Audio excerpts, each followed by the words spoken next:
Let's get back on the road. Hold on. Let's not go that way, because that way does not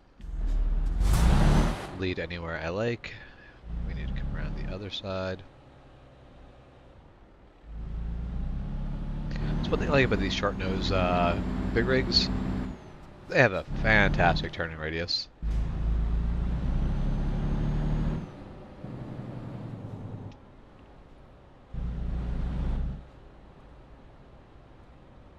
Wait, I did not.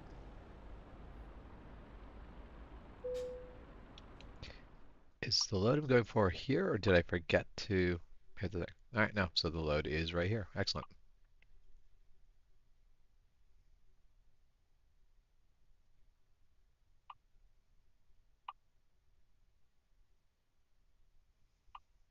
So, now we're just going to go back on into that yard again.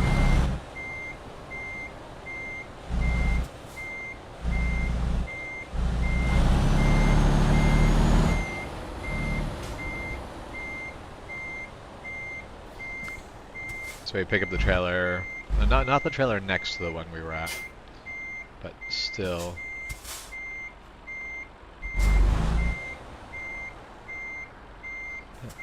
Hey Jacob, how are you doing?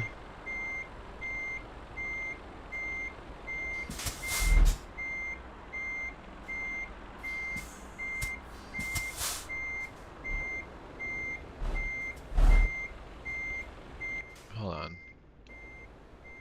Am I that poorly lined up? I suppose I am.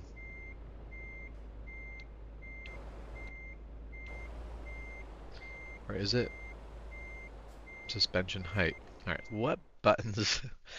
What button adjusts a suspension height? Let's take a look.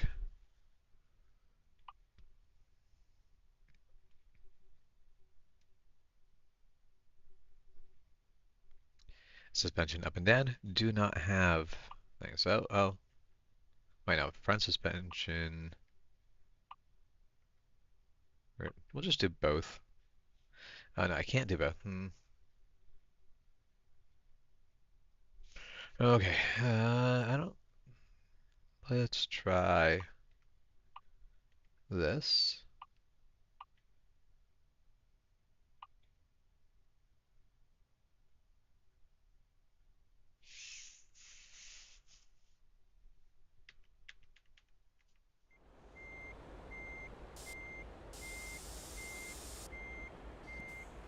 That fixed the problem.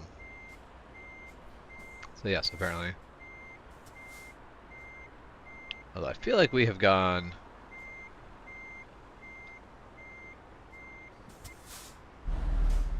Let's make sure that is nicely lined up.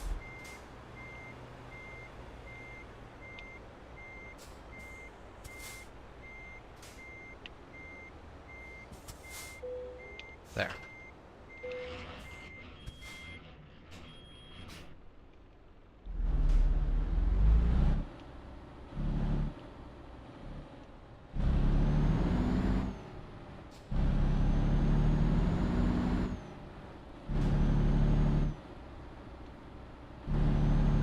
Okay, and off we go. We've got a relatively nice little short trip.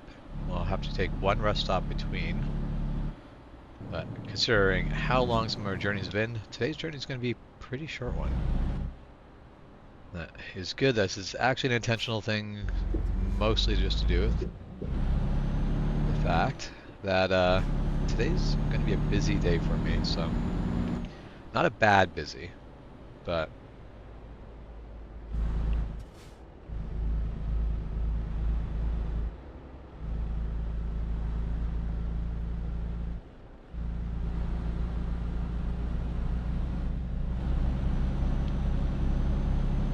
I definitely don't actually know how to take a two-lane roundabout. I don't know if it is bad form to be in the outside lane the whole way around. I assume it probably is.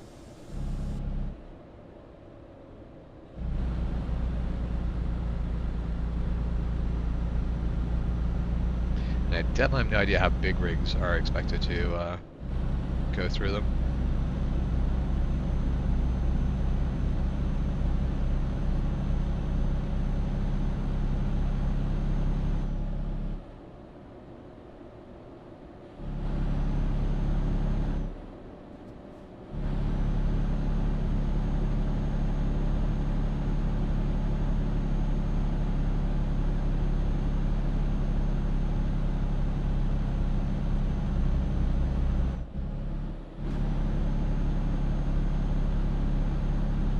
It's going to take a good chunk of this trip is going to be driving in the wrong lane.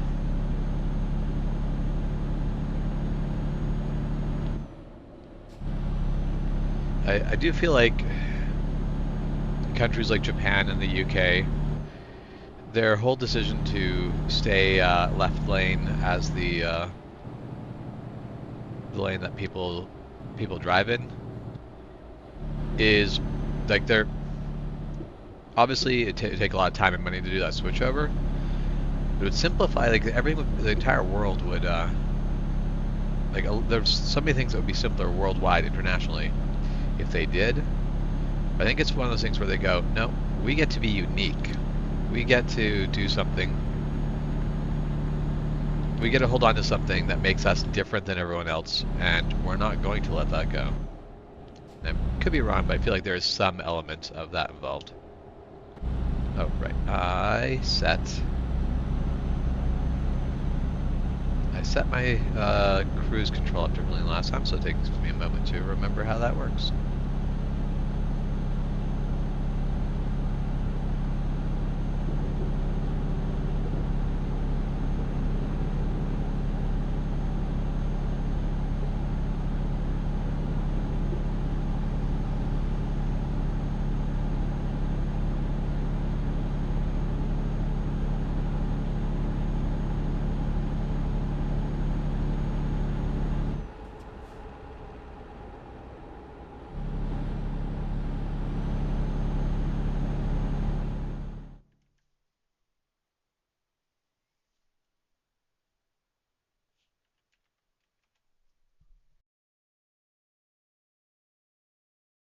Just take a moment to reply to a message.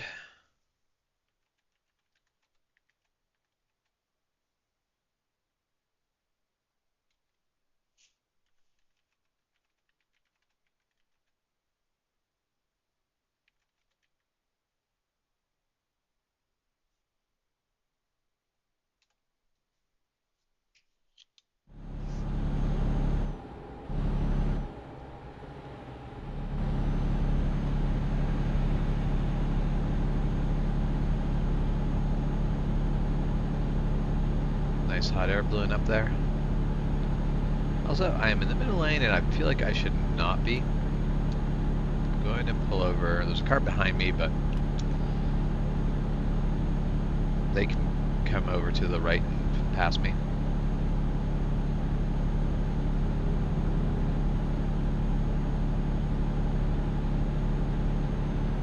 So speed limit here is 100, and I assume that's the same for cars. Can't see the speed limit here being, I guess the speed limit here is 60 miles an hour. And I'm doing 62 miles an hour. And I just can't imagine the speed limit being higher than 60 for cars here, but maybe it is. Maybe UK does have relatively high speed limits on their highways. Oh, I need to be in that lane. Actually, no, I don't really need to be in that lane. We're just going to carry on with this. We're gonna commit to our bad decisions.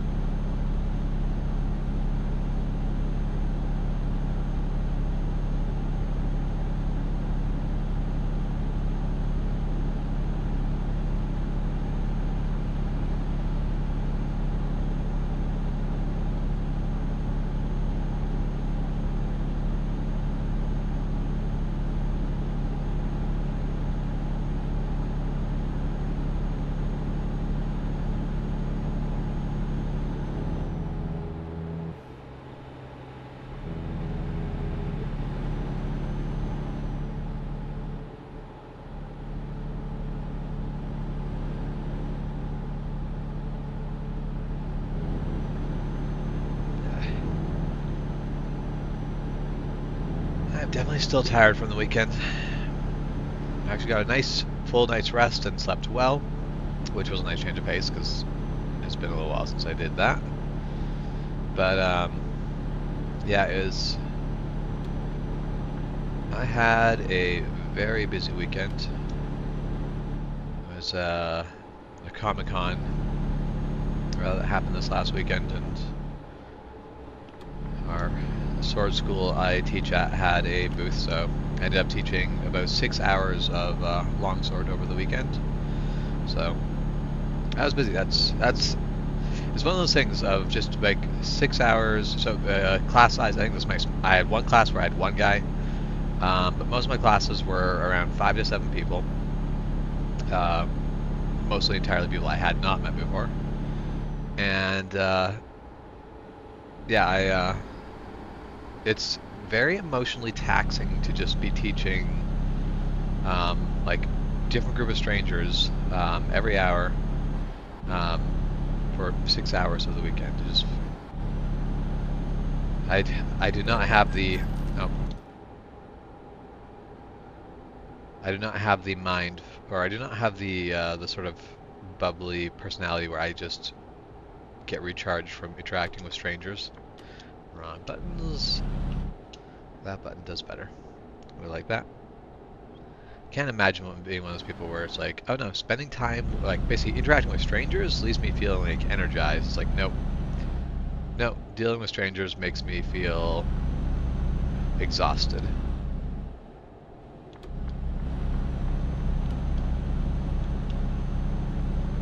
It was still enjoyable. I did really have a lot of fun, and it was most excellent, but it was absolutely exhausting.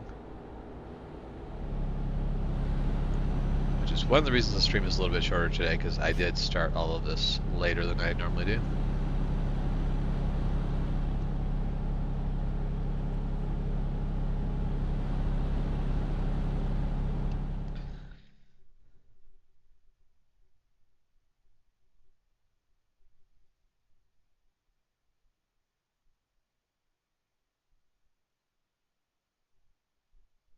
All right.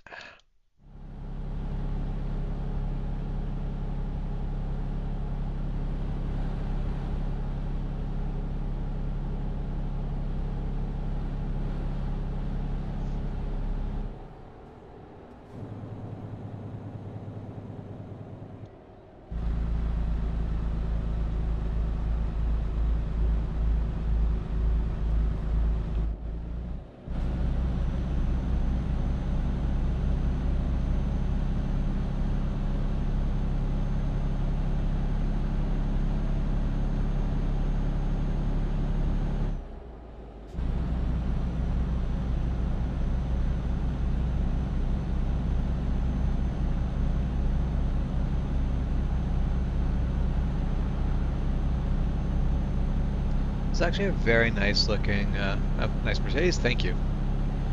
I actually really do like this truck. It is a beautiful looking truck, and it has sort of like.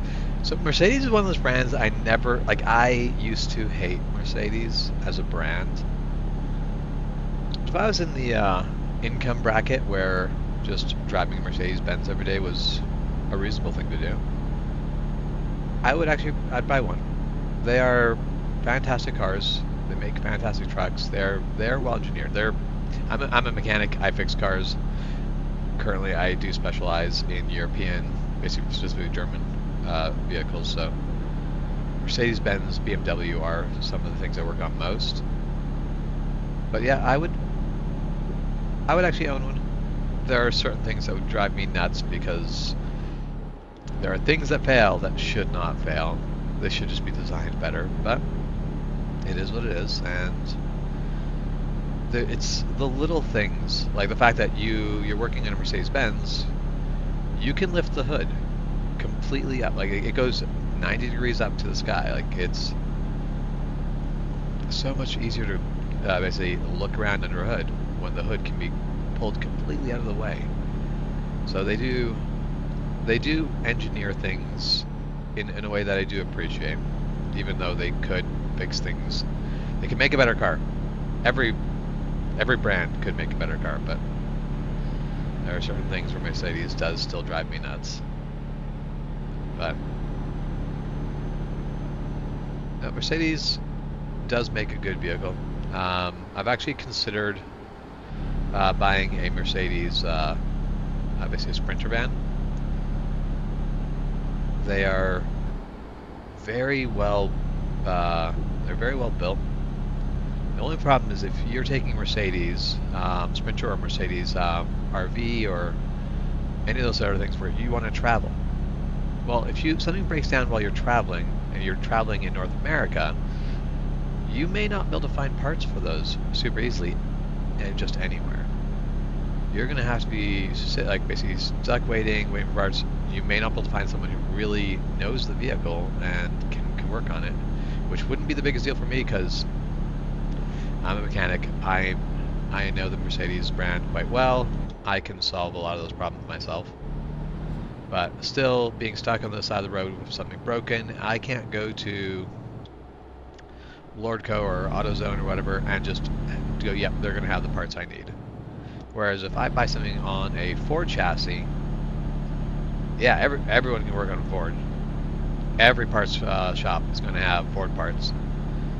That's going to be a thing that's going to be super easy to find and really, really easy to get back on the road as quickly as possible. So, if you're buying like a camper van or a RV, and you want something that's going to be easy to keep, basically easy to maximize. Ooh, I am down to $118. That's what I'm at.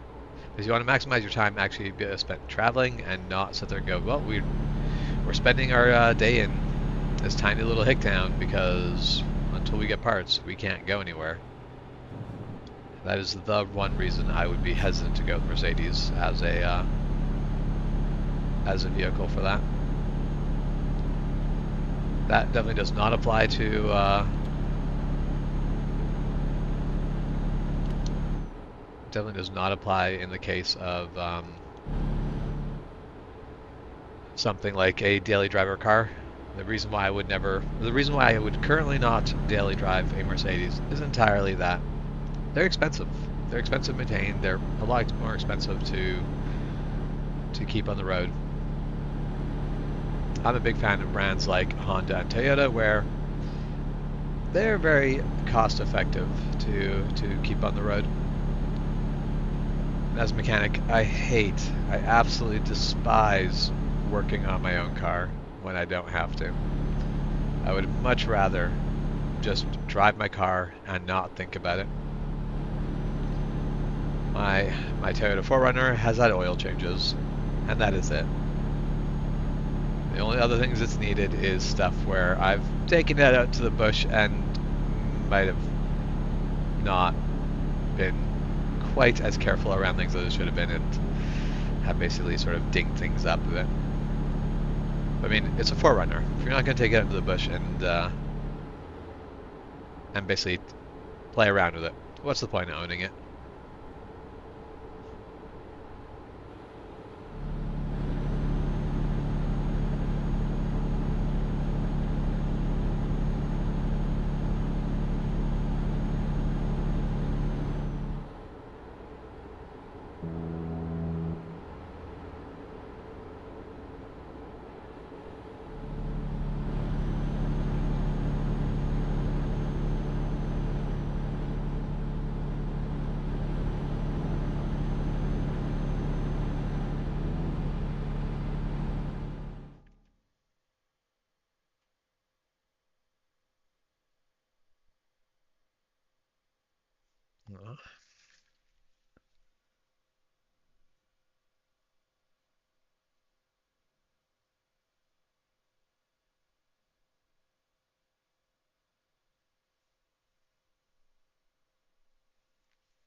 I have to admit that I do like the landscape here in the UK. I just like these sort of like green rolling hills. Very therapeutic.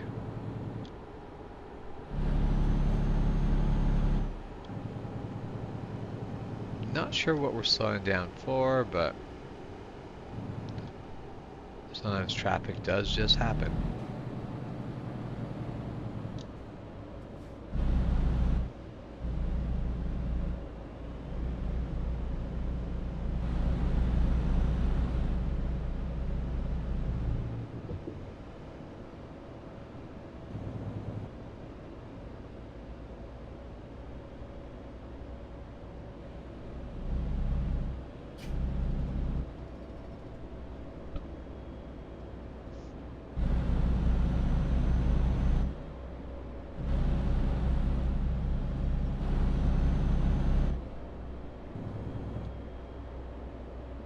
Oh, we slow down just literally for the fact that construction traffic zone is a 30 zone, or not a 30 zone. Yeah, 30 zone. I was correct.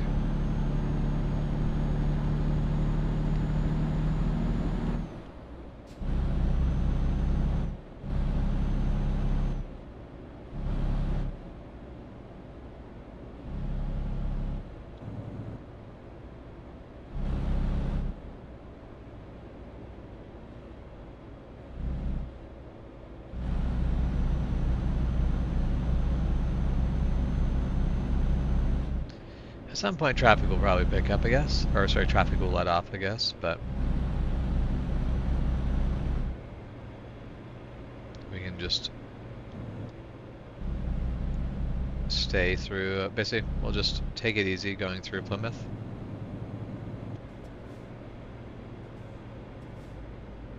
No, I have not seen the new electric Scania leak.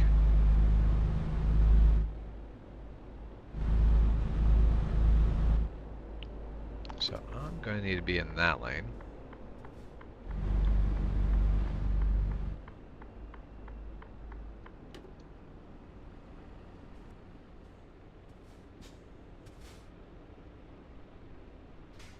It has been a very long time since I've been playing this game, and it's actually felt like traffic.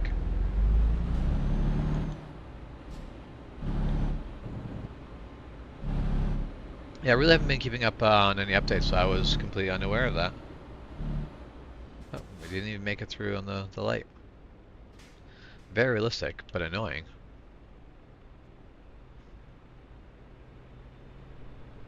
I definitely am going to be, I'm excited to see them add electric trucks. I'm going to see, I'm curious to see exactly how that'll work out.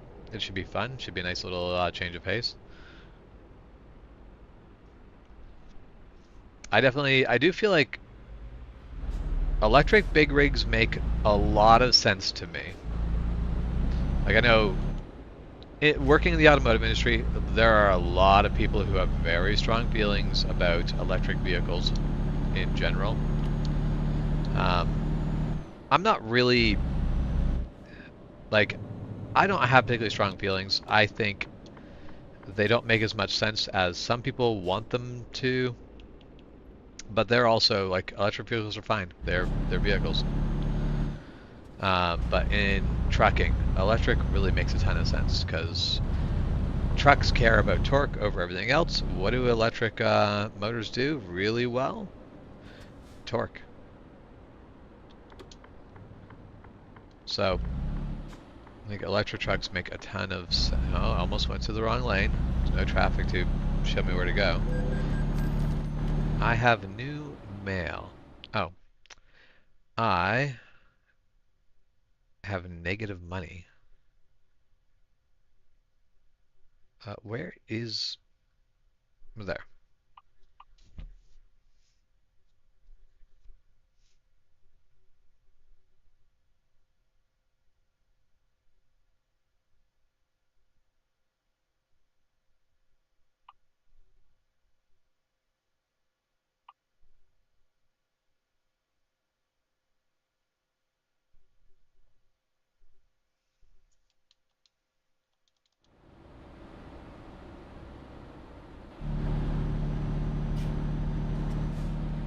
Well, it should, at the very least, when this load is done, we'll easily be able to pay off our debts. But yeah, we owe $282 in addition to the $300,000 loan that we still have ongoing.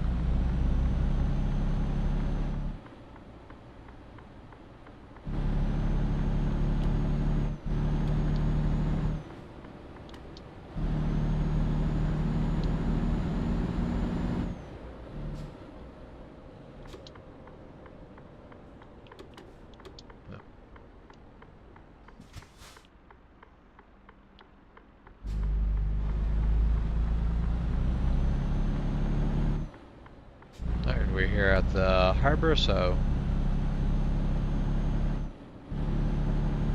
we're gonna get onto a boat.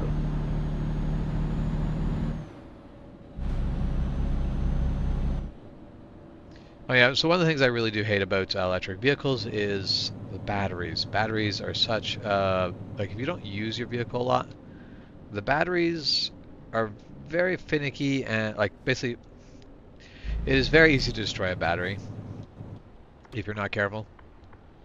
And something like trucking, well, the batteries are just going to be in constant use. You can just kind of, like trucking has very sort of predictable requirements. Everyone knows what trucking. Oh, I have options. That is the correct option.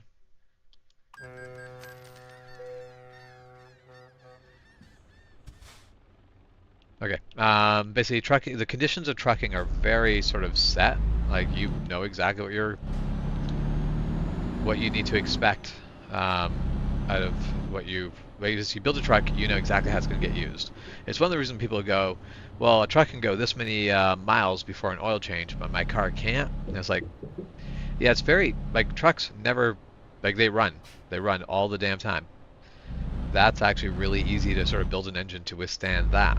You know they're going to be run pretty much wide open throttle, low RPM, constantly. So you build a truck to withstand that, and that works out well. So with a electric truck, you can basically build it for a very specific use case scenario because that's the way trucks get used. Whereas people driving their cars day to day, there's such a wide use range. You need to build a vehicle that can do everything. And that's basically the downfall of almost all vehicle manufacturing. Is you have to build the perfect vehicle for too many case scenarios, because even one person is going to use a vehicle in widely different ways. Like my 4Runner, I have a Toyota 4Runner that I will sometimes be taking on like trips around by myself when that's not what I want to use it for. I take it down to the grocery store, and it's a terrible vehicle. It's terrible fuel economy. It just really isn't the right vehicle for that. But I needed something that can haul at least 5,000 pounds. The 4Runner can do that, because there are times I want to haul things. I needed something that could haul basically 7 people, because that's a thing I do sometimes.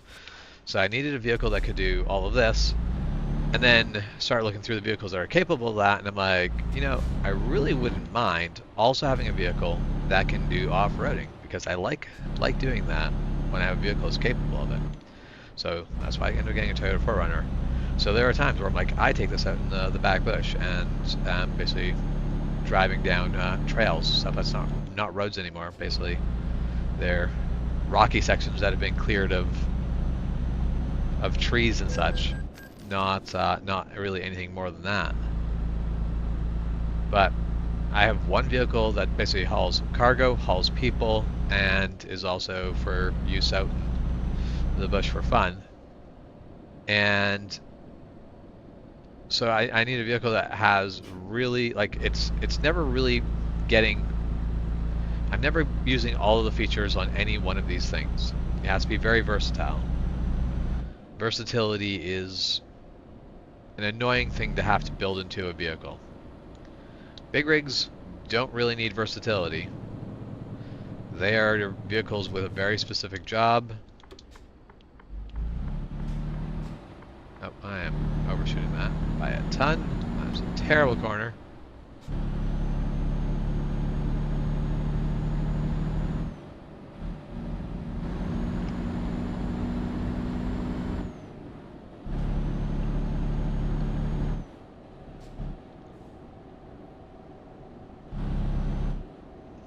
Now the speed limit here is 80. But I feel like I can very safely not do 80.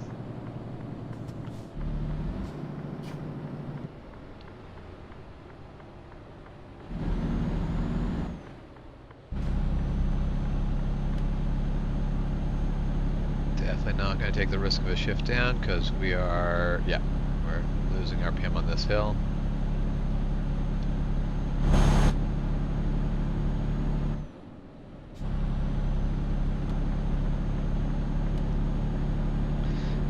I remember being a young lad talking to my brother about I had I basically bought my first car.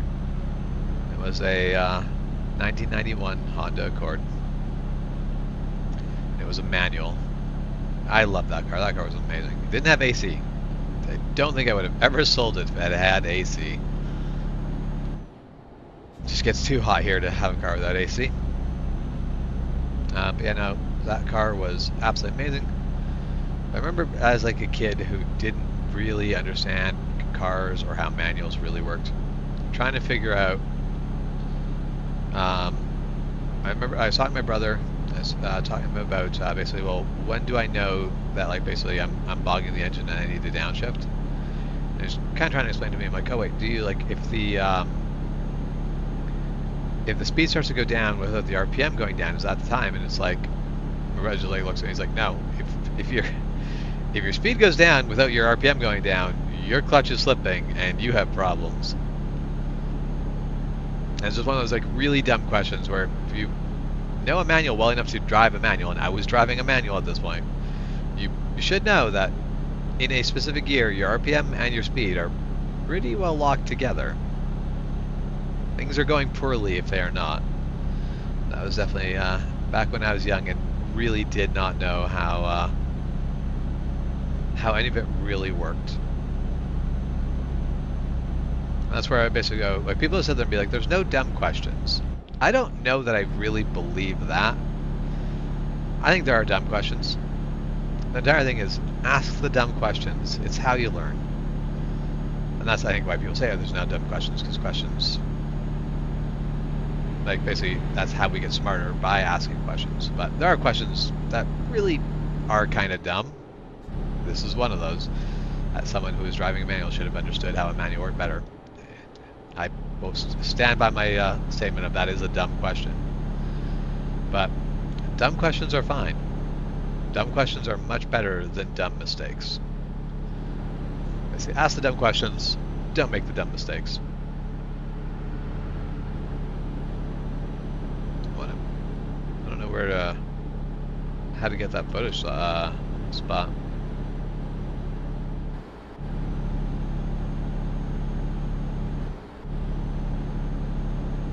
It's getting pretty late.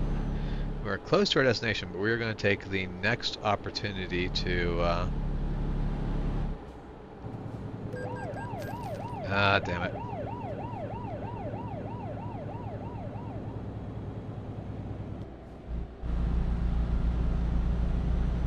Yeah, we're going to take the next opportunity to pull over, refuel and rest.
Sleep for the night.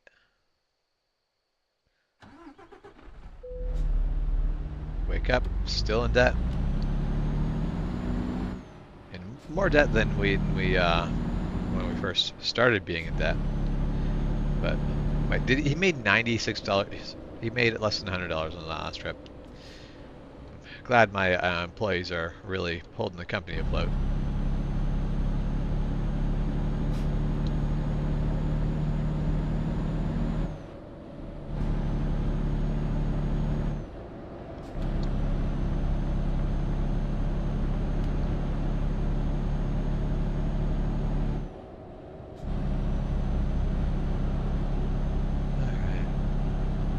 So we are 2 hours from our destination, 140 kilometers left to go. That'll fly by in a heartbeat.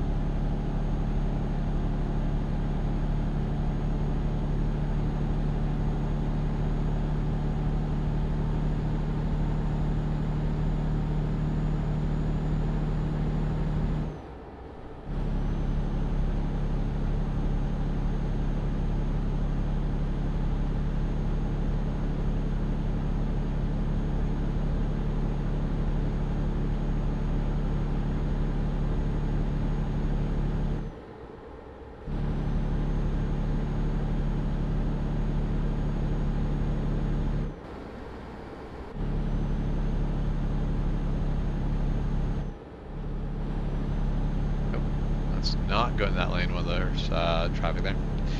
Staying in my lane would be nice, just as a general place to be. Being in my lane when there's traffic, I don't know, let's not go in that lane. We're going to want to go right.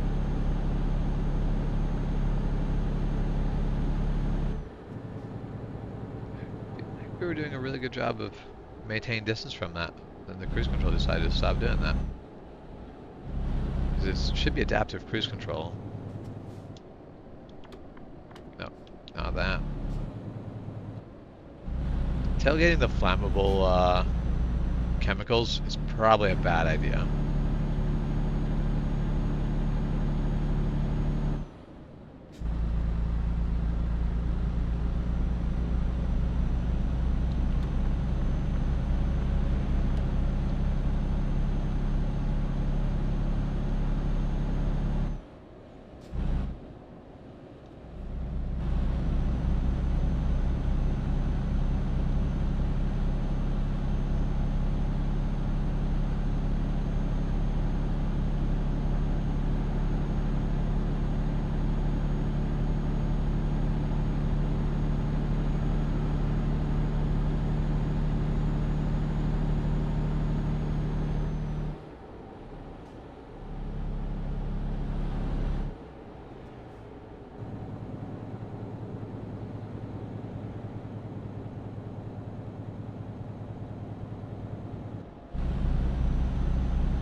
So it was nice and bright and sunny while we were in UK, but now that we're down in Brittany, we have heavy overcast. I feel like this is backwards. It's not the way it's supposed to be.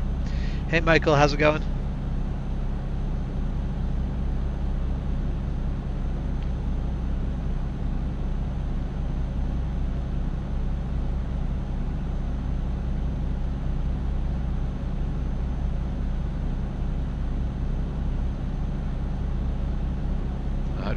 That is at least 4 degrees too damn hot.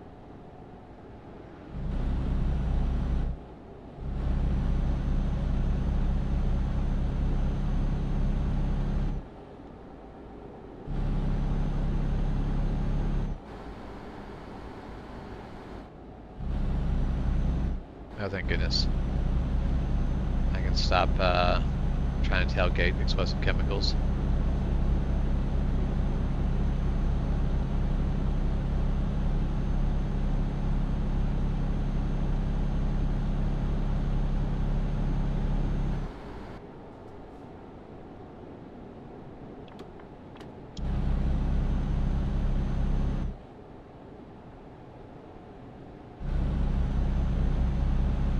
Okay, we're going to be having to find our turnoff pretty soon here. We are less than 40 kilometers from our destination.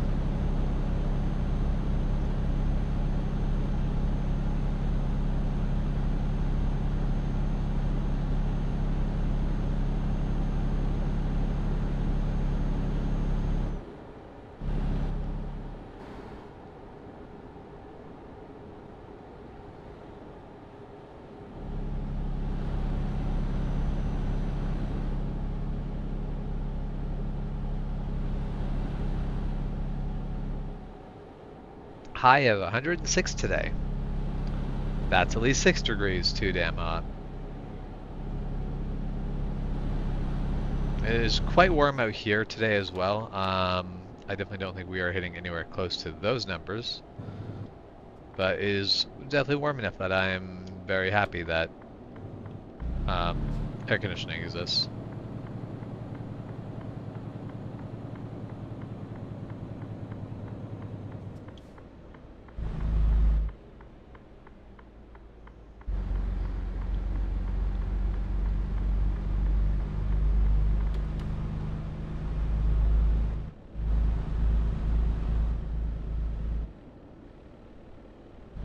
I do actually like these roundabout styles, the big loops that are basically just little circular roads that let everyone sort of come through nice and easily.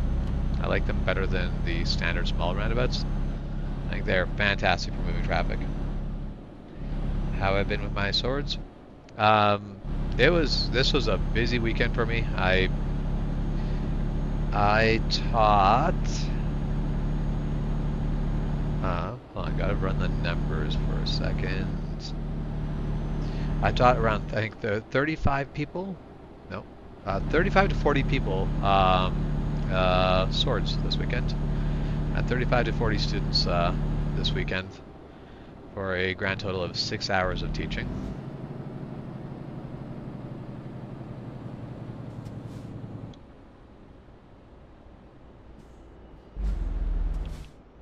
And that was, so I taught for 6 hours this weekend.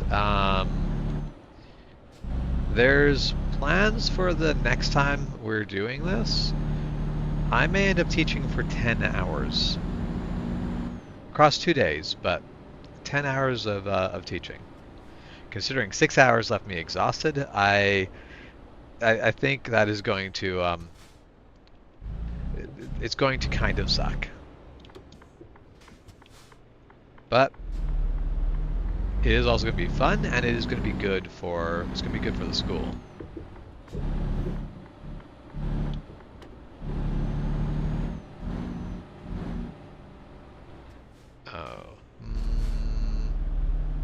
I'm going to continue with my poor life choices.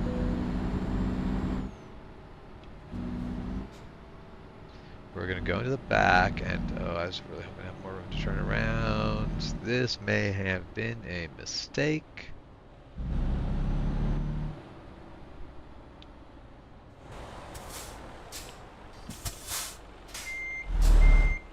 One is...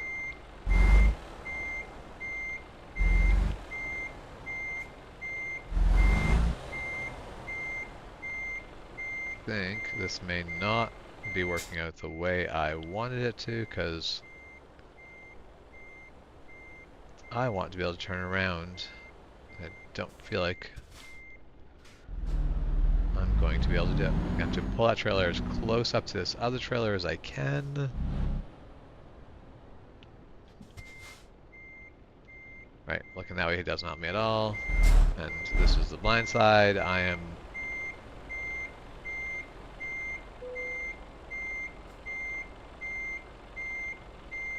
completely blinding myself on all sides. Alright, time to see if I can unblind myself. Just in time to stop and go, no, let's not crash the trailer into another trailer.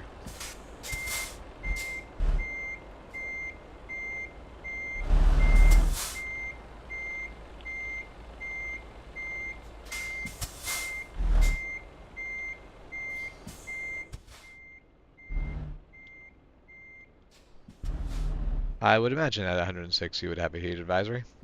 Of things that surprise me, that is not one of them.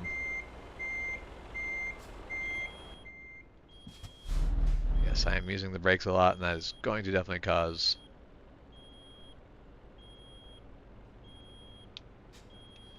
maybe running low on air. Alright, let's jackknife this just enough that hopefully now I can hold this all the way straight. Alright, so I've managed to do this. My trailer is turned around. That was... I am glad it did not hit something or get stuck. I was kind of ready for both. That just seemed very likely. You gave me the green, but I feel like that was also not where you asked me to park. Got a little bit more pride in my work than that. I'm not a prideful person, but I do like to have some pride in my work. That I can live with.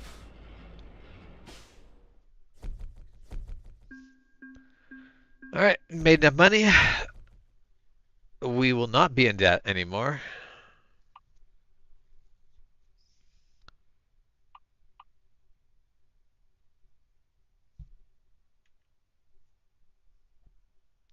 Let's take a look at our bank. No, so we don't owe $300,000. We owe $150,000, and it costs us.